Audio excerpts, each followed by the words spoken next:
So I have about 14% left on my phone battery. Hopefully I can finish this video and upload it before my phone completely dies, because my phone is no longer charging, which means when it dies, I will have to get a new phone if I want to continue being plugged in. But I've decided I don't want that. So I went and got a burner phone for emergencies, which means I will not be uploading to YouTube as much. I thought that I would be able to make videos using the camera on my laptop when I had access to Wi-Fi. I could upload from the computer, but it appears that my camera on my laptop is not working. So that's not an option for me right now either, and that's okay. I'm enjoying the time away from these smart devices. Smart. But I wanted to share with you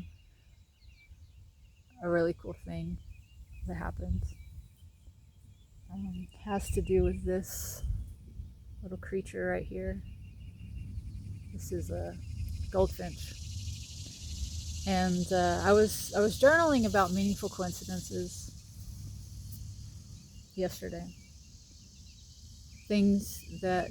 Synchronicities, things that have happened that have been very meaningful, acausal coincidences, right? And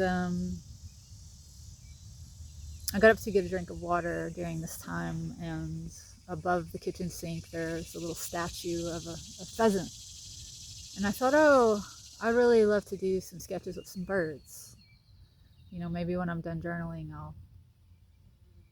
I'll draw a bird. So I walk back out to where I'm journaling, where my notebook is, and I sit down, and as I'm pulling the chair out, to the right of my chair, this goldfinch is on the ground. It seems like nothing's wrong with it. There was a tiny pool of blood near its beak. You can see the blood.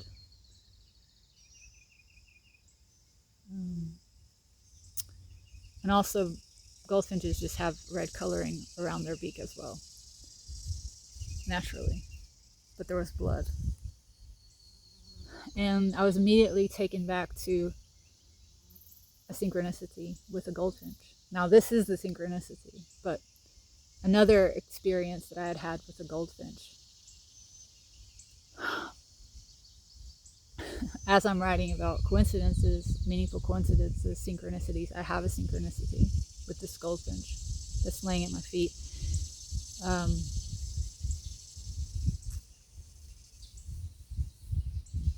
couple years ago now, I started spiraling into a sort of madness, a blackness, sort of spiritual alchemy.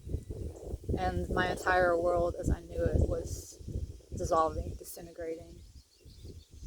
And this is in the beginning of this happening.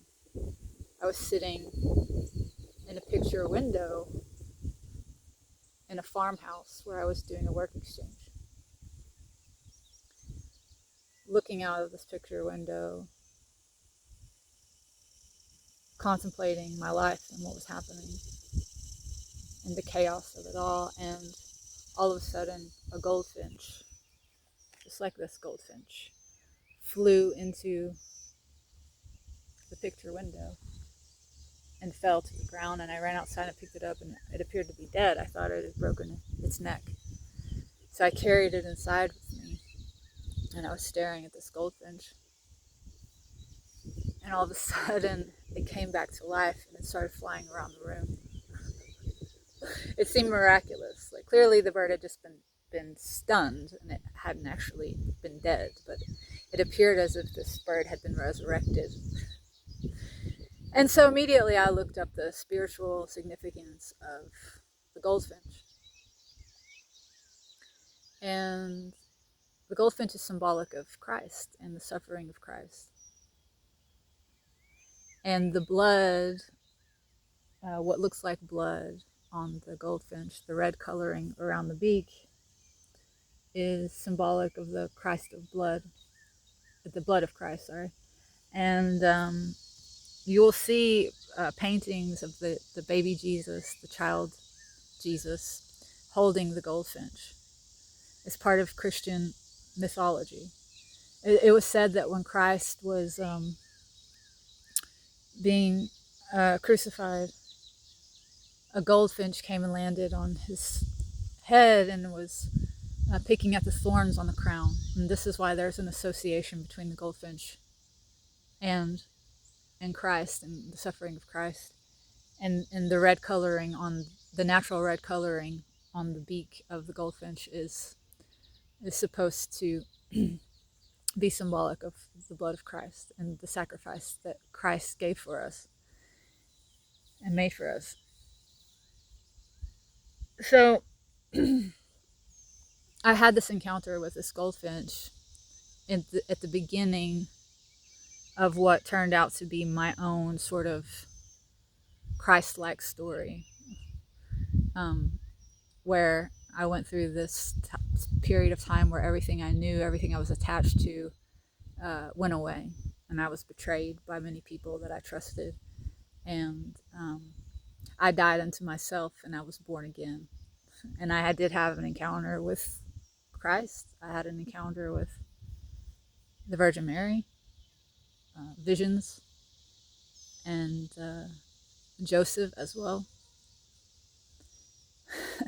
So I find this goldfinch at my feet as I'm writing about these meaningful coincidences in my life, and I'm reminded of this encounter with the goldfinch, and now I'm having this new encounter with the goldfinch at a time where I feel like I have really stepped into my new life, having been reborn, transfigured, born again. And I feel like the second coming of Christ, I feel like it is something that is happening right now, and that is something that is happening within the hearts and minds of humanity.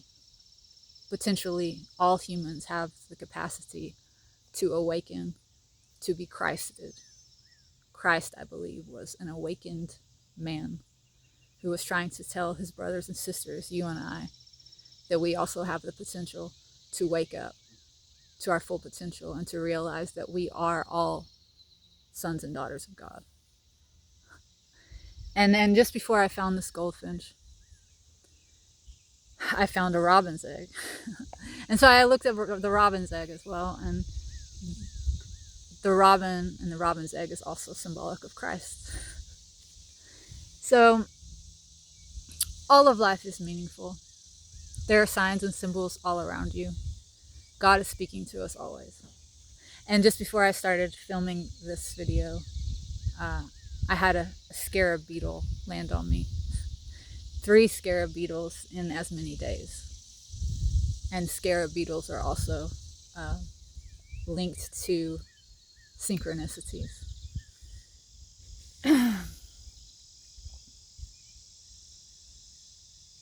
And scarab beetles are also symbolic of resurrection and rebirth and renewal. Life is magical, and you are magical. And remember that. Christ is returning. Christ is in your heart. Christ has been here all along.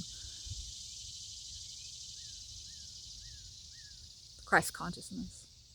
But we have to remember that. We have to wake up to it. We have to realize it. And you can. We all can. Things are dark right now.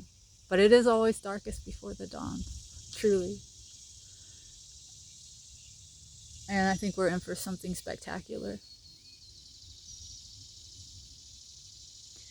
So, this is bye for now. Who knows when I'll be back on here. I'm not going to take my channel down, but I'm kind of stepping out into the unknown and just unplugging for the foreseeable future. But remember, the kingdom of heaven is within you. Christ is within you, in your heart and in your mind.